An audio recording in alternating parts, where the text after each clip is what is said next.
I felt inspired to shoot a quick video today. Wanted to talk a little bit about narcissism. Now, from sort of a naive perspective, we think of narcissism as being overly concerned with the self. I don't think that's quite right. There's a saying that sort of occurred to me the other day. I haven't heard anyone say it quite like this before, but it sort of is where I've landed after hearing various perspectives on it and kind of synthesizing my own. Confidence is a healthy balance of pride and humility. Ego is an unhealthy balance of hubris and insecurity. What do I mean by that? In both cases, there's feeling good about yourself or aspects of yourself, whether it's sort of healthy pride or unhealthy hubris. Both of those are a recognition of one's positive traits. In one case, maybe an over-recognition or an over-emphasis on one's positive traits. I think that's vaguely what hubris is. And on the other side, you've got negative aspects, where humility is a recognition that none of us are perfect, that we all have flaws, that we all have areas that we can improve. That maybe there's ways in which all of us cause harm in one way or another. And there's infinite different ways you could interpret that. So,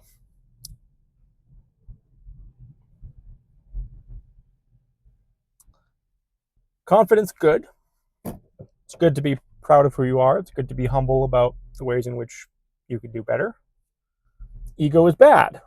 It's not good to be too confident in ways that are not appropriate about who you are. And it's not good to be insecure, to be constantly down on yourself and very self-critical and just have a negative portrayal of self that you're constantly trying to sort of overcompensate for. This is why we talk a lot about people compensating for things. It's ego, right? It's you feel bad about yourself, so you need to do something to make yourself feel good about yourself. And it's often in a very comparative way. There's a saying, comparison is the thief of joy. If you're confident, then you know what your values are, you know what your strengths are, you know what your weaknesses are, you know, sometimes you may have accidentally hurt people.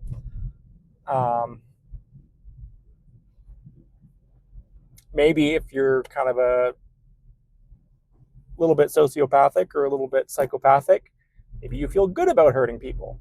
Maybe you should look at that. I'm not saying that's necessarily always toxic.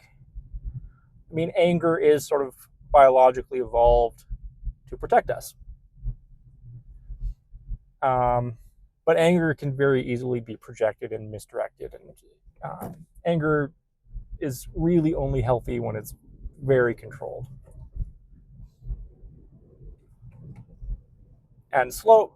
I mean, I'm not a Christian, but the 1 Corinthians 13, love is patient, love is kind, love is slow to anger, right? So I think love is a good thing. It's central to a lot of spiritual and religious traditions, not just Christianity.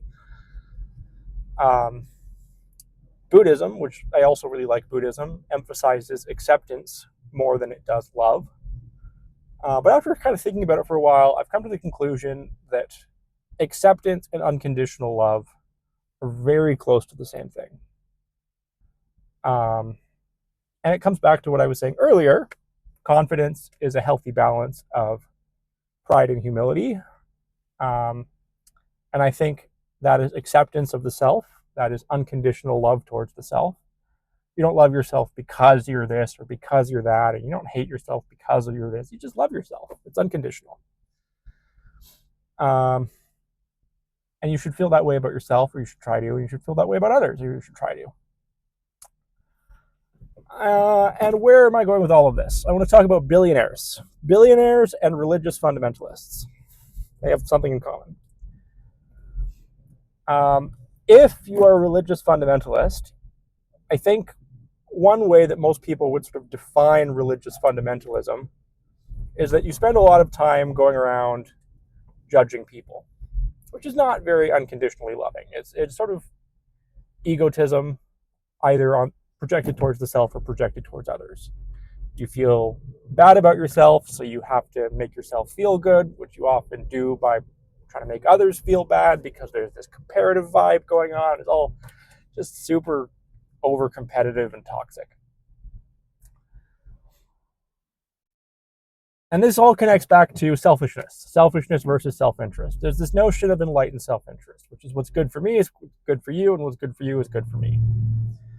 And this is something that religious fundamentalists and billionaires are not good at, because they don't have healthy confidence. They have ego and narcissism. Whether it's based on some code of rigid dogmatic ethics and morals, as in religious fundamentalism, or whether it's based on monetary worth. And there's other cases for men, because we historically have had this provider role. It's often tied up with monetary value. Depending on where you fit in culturally, sometimes it's tied in with physical strength or all sorts of other stuff.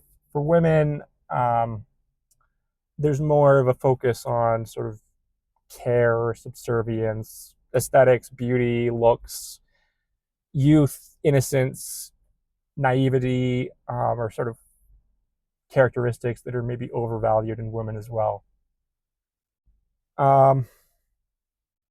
Really, all of this kind of comes down to, and again, I don't want to completely dismiss economics. Like, yeah, having markets allocate things is good, but there needs to be balance. And when you acquire billions and billions of dollars while people are starving and can't afford housing, clearly something is out of balance. Similarly, when you go around killing people in the name of spreading the peace and love, which is at the core of most religions, honestly, when you go around killing people in the name of maintaining the love and peace of God, like, clearly something is out of balance. So just check yourself before you wreck yourself. And to put it in Christian terms, judge not lest ye yourself be judged. Remove the log from your own eye before removing the speck from your brother's. Yada, yada, yada, yada. Focus on yourself. That's it. Thanks. Have a great day.